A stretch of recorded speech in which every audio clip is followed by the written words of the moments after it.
Hello and welcome to Zimstek Media. President E.D. Mnangagwa today walked into Victoria Falls City to officially open the 28th edition of the Eastern and Southern Africa Regional Branch of the International Council on Archives Conference 2025. The theme for the conference is Making Archives Accessible, Archives for Everyone.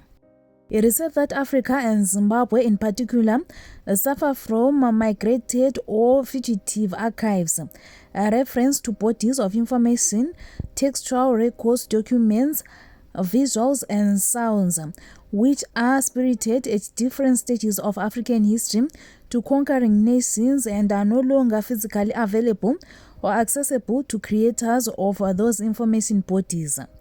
The barrier is both physical, spatial, and legal. Do like and subscribe to get more news.